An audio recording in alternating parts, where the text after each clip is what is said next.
with 15 points last night. He averaged 24 per game in the conference finals. He topped it off by being crowned the inaugural winner of the Magic Johnson Conference Finals MVP. Steph and Magic in the same sentence. Where have I heard that before? Yeah. They just gave Steph the Magic Johnson Award.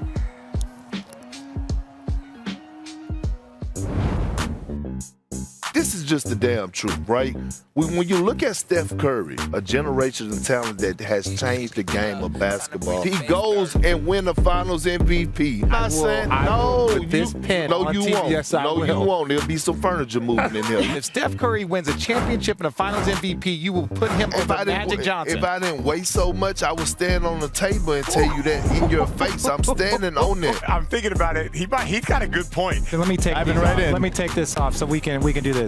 There's nobody currently playing right now that can surpass Magic Johnson. Brian Scalabrine kind of summed up where I am, which I think is closer to Perk than to RJ. Stop looking at me like that. Get your face away from me. Zach speaks for all of us when he says, get your face away from me, Richard. Fair. As you all probably know by now, Perk has quite a take on the best point guard of all time debate. He says Steph would pass Magic if he's able to win a championship and a Finals MVP this season. So take a look at how their careers stack up thus far. You can see it all on the screen. Why we got it at the bottom? Why we got Finals MVP at the bottom? Tranquilo, just chill for 1 second. I'm going to start with Brian. I promised myself, Brian, that I wasn't going to do this debate again.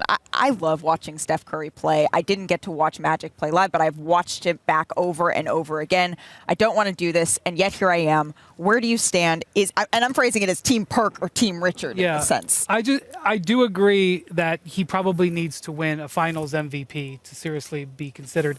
But I will say this: if you look at his resume, if he wins this title, will be 4 titles. 4 titles, 2 MVPs, a Finals MVP.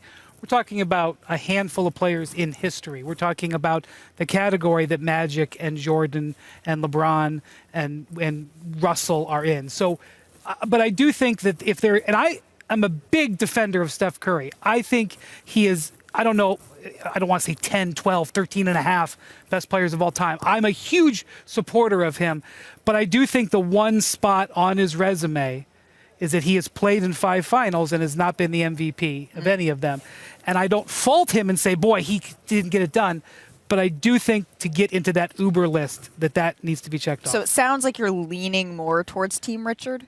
I would say that I'm sort of on Richard's side of the aisle, but I'm not sitting down. Okay. I'm standing up. Okay, he's standing up still. All right, I want to phrase the question this way to you, Perk. Can a player pass another player if they win an award that's named after the other player? Yeah, why not? I mean, why I'm asking they you. can't? In a few, think about it. In 20 years, they're going to have a Steph Curry award. We could bet the house. The on 3-point, NBA All-Star trophy's going to be named after Steph. I don't even mean that as a knock. No, but I'm saying it's going to be a Steph Curry award. Here's the thing, right? When I look at Finals MVPs, think about this for a second. It's like playing with Steph Curry is plug and replace. We look at Harrison Barnes. He came in, at the wing position. He was able to do his thing at the wing position. All of a sudden, they traded him off to Dallas. Bring in Kevin Durant. Kevin Durant did his thing alongside Steph Curry. All of a sudden, KD bounced. Now you see Andrew Wiggins flourishing alongside Steph Curry. You hear greats like LeBron James talk about, if it was one player other than my son that I want to play with, if I could have opportunity with, we talking about Steph Curry. He demands so much attention in those finals. We saw Nick Nurse doing boxing ones and face guarding them. Well, they were making others beat him. I was on the sideline with David Blatt and T. Lue when they had that game plan, when they were saying, we're not going to let Steph beat us. Andre Iguodala has got to make shots. So him demanding that attention and others like reeking the success is, that's not a knock on Steph. No. That just goes to show you how great he really is. And here's another thing. Oh, we got another thing. Yeah, we do. Evidently. We do. Again, I'm going to repeat this. I understand. Championships and finals MVPs can enhance your legacy. I get that. But it shouldn't take away from it. This is not an individual sport like boxing or tennis or golf where you have to win a championship to define your legacy in a team sport. Sometimes you could be doing what you need to do and others just don't have it. So I think it is fitting that the guy that changed the game got the award from one of the guys that saved the game, right? That when we talk about saving the game, we talk about Larry and Magic, because Michael Jordan took it to another level, but when the league was in a bad spot, it was Larry and Magic that made it must-watch TV, that made it internationally a game, and that's why the Dream Team and all those guys. So when I look at Steph Curry, he is special. He is one of those guys in a generation that you might not see, that you're never going to see anybody like him.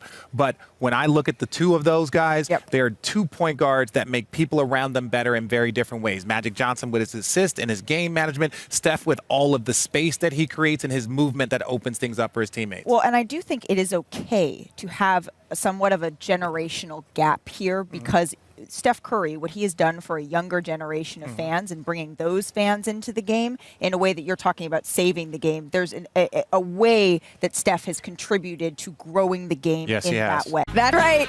The Warriors, they're back in the finals. Yeah, area. I'm going to be so obnoxious for the next couple of days. We are back in Boston for Game 6 of the Eastern Conference Finals. I'm Malika Andrews, joined by senior writer Brian Windhorst and the dynamic duo of one Kendrick Perkins and Richard Jefferson. If it's the duo, then just say my name first. He can be dynamic. He can be dynamic. Okay. Speaking of duos that are definitely more dynamic than these two, the Splash Brothers, they're back in the NBA Finals due in large part to Klay Thompson. He was on fire. Mavs versus Warriors, Game 5. Let's go back to last night. Warriors coming out in Chase Center. First quarter, Luka Doncic turns it over, Richard, and you don't want the Warriors to get out in transition. They'll make sure you stay in transition with the way they turn it over, but the difference is they will turn those into quick threes and in a hurry. And when you watch Klay Thompson do what he did last game, you can see his importance. People were like, oh, the Golden State Warriors. No, Klay Thompson, when he is playing like this, is a top 20 player in the league, top 15 player in the league when you talk about impact in quick moments. And for him to have 30 in both closeout games and hit 8 threes in both closeout games was just impressive. Well, in the first half alone, he had it going 19.7 of 11 from the field, 5 of 8 from 3. The Warriors, they were up 17, and the lead, it just kept growing. Yeah, it's just special. There's nothing that you can do. Like him and Steph. I know Steph gets credit for changing the game, but having Klay Thompson on his team helped Steph do what Steph does in creating that space. Klay finished with 31 points. The Warriors, they win it 120-110. Here's Klay after the game. Klay, after a 2-year hiatus, you're going back to the NBA Finals for the 6th time. How does it feel? Man, you're going to make me emotional, man. It's just hard to put into words, man. Like, I dreamt of this day during some dog days, and to be here, I'm so thankful for our squad, man. They started the season so incredibly well, allowed us to finish out strong, and we are 4 wins away from a championship. I just can't believe it. It's hard not to be most excited for Klay, given what he's been through, the 2-year absence, the fight that he's been through to get back to this point. Just incredible accomplishment for him, and for him to be a part of it. He's just so happy again. It's wonderful to see. So just to remind everyone, here's what Klay's been through to get here. Tore his ACL in Game 6 of the 2019 Finals, rehabbed for a year and a half, and then he tore his Achilles in November of 2020, and he finally returned to the court earlier this year, and he now finds himself back in the NBA Finals. So it was another big closeout game for Klay. 32 points last night. Remember, he had 30 in Game 6 against Memphis. His journey up until this point, it's been nothing short of remarkable. And I just want to pause for 1 second. I know they have a bigger goal here, but for Klay Thompson to be able to get back to this point, they should take a moment and give themselves a pat on the back, because there's a lot of folks, myself included, who wondered whether or not the Warriors were going to get back here. But now that they are here, Richard, does Golden State need this version of Klay to win it all? 3 times they do. They need this version of Klay in a 7-game series. If they get this similar version, it doesn't have to be 32, it could be 25, it could be 27. If they get this Klay 3 times in a 7-game series, they win. No, I'm with you. Everything you said is on point, but I wanted to go back to your original point, Malika, when you was talking about being happy for Clay, right? When you think about injuries and you think about a guy that tore his ACL, I tore my ACL, and then all of a sudden you get back, and then all of a sudden you have an Achilles tear. Let me tell you, you start to have doubt. Right? Is you ever going to get back on the floor? Is your career over with? Yeah. No, like it's so much of a grind. There's so many things that you have to go through behind the scenes. And for Clay to work his tail off and get back to this moment and have a huge game and a huge impact, not only in that game but in the series to help his team get back to the finals, I'm happy for Clay, and I understood his emotions. Of course you did, Perk, because you tore your ACL in the finals in a series that you lost, which is exactly what he did. And you showed that timeline, Malika. And I remember being in Oakland on June 13th, 2019, thinking, well, this might be it. 5 years in a row, great run, because Durant was out for the year and likely gone. Clay, torn ACL in the finals, almost certainly out for the year. Maybe he comes back at the very end. They were, as an organization, exhausted. 5-year run just exhausted them. Oracle Arena, this great place with all these amazing emotions, closed with this whimper. Somebody else celebrating on their floor. I have been with teams when they're at the end of runs. I watched the Miami Heat raise the white flag. I watched the Cleveland Cavaliers say, we've had enough. Richard was there for that. I thought that was it for the Warriors. I didn't think they were never going to get there again, but I was like, well, this is a beginning of a rebuild. And so that's why when Clay says he was dreaming of this moment, this is his 6th finals.